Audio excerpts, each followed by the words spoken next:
Assalamualaikum warahmatullahi wabarakatuh. Selamat siang. Perkenalkan, nama saya Muhammad Dimas Arifin Mustafa dengan NIM 12021184246 dari kelas SI 4208. Di sini saya akan mempresentasikan tugas 1 Data Warehouse dan Business Intelligence, yaitu penerapan konsep Business Intelligence pada skema OLTP person. Topik utama bahasan kali ini yaitu pengertian Business Intelligence itu sendiri, kemudian apa itu OLTP, lalu bagaimana penerapan BI pada skema OLTP person. Sebenarnya Business Intelligence dan Data Warehousing adalah mata kuliah yang membahas mengenai pengolahan data pada perusahaan. BI dan Data Warehousing menjadi tren pada tahun 2020 dan menurut tren akan terus meningkat sesuai dengan kebutuhan pengolahan data perusahaan. Langsung di topik pertama, yaitu Business Intelligence itu apa? Yaitu istilah umum yang menggambarkan arsitektur tools, basis data, analytics tool, aplikasi, dan metodologi. Penyusun dari BI sendiri itu ada Data Warehouse, kemudian ada BPM atau Business Process Monitoring, kemudian ada Business Analytics, dan yang terakhir itu ada User Interface. User Interface ini adalah tampilan grafis yang berhubungan langsung dengan pengguna.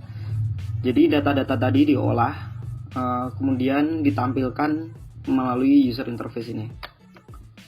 Kemudian topik kita yaitu apa itu OLTP. OLTP adalah kepanjangan dari Online Transaction Processing, yaitu sistem yang berorientasi proses yang memproses transaksi secara langsung melalui komputer dan berhubungan dalam jaringan. OLTP ini memiliki beberapa karakteristik, yaitu sifatnya transaksi sehari-hari, kemudian bisa di creating, updating, retrieving, datanya bersifat asli, dan pemrosesannya ini biasanya bersifat berulang. Contoh dari data OLTP ini dapat berupa merekam pesanan konsumen, merekam pembelian, merekam proses produksi, kemudian merekam penggajian karyawan, dan lain sebagainya. Data-data dalam OLTP ini biasanya disimpan dalam data warehousing dalam bentuk database. Nah, selanjutnya kita sudah sampai pada penerapan BI pada skema database person atau OLTP person. Dalam database ini ada beberapa tabel yang saling terkaitan, yang tabel utamanya itu adalah tabel person. Nah, dari tabel-tabel ini terdapat banyak data di dalamnya. Nah, dari data itu kita dapat membuat BI berupa yang pertama adalah efisiensi transportasi jemputan.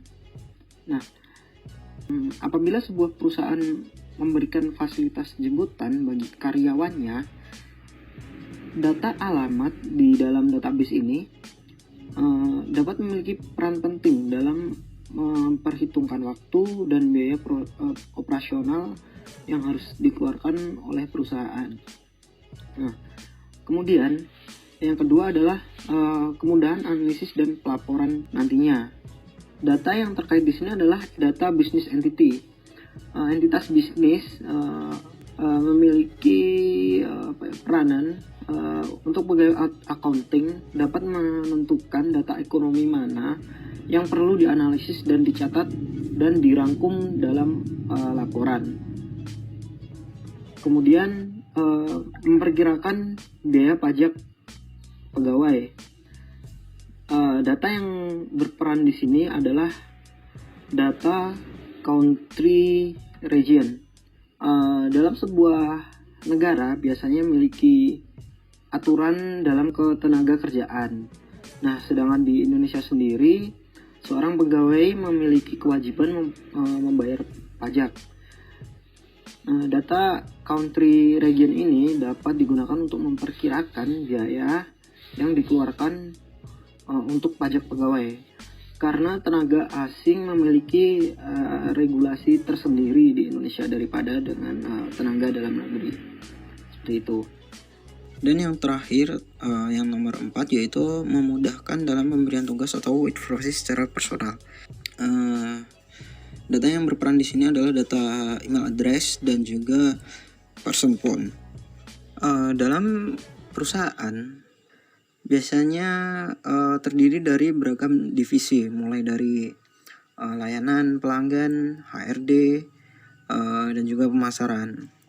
Nah, untuk efisiensi waktu dan peningkatan profesionalisme, pemberian tugas melalui email atau nomor telepon dirasa lebih profesional dalam hal ini.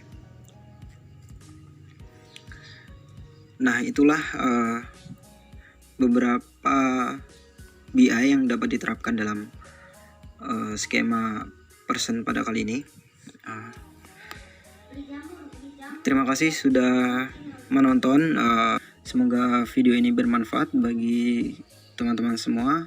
And see you on the next video. Bye.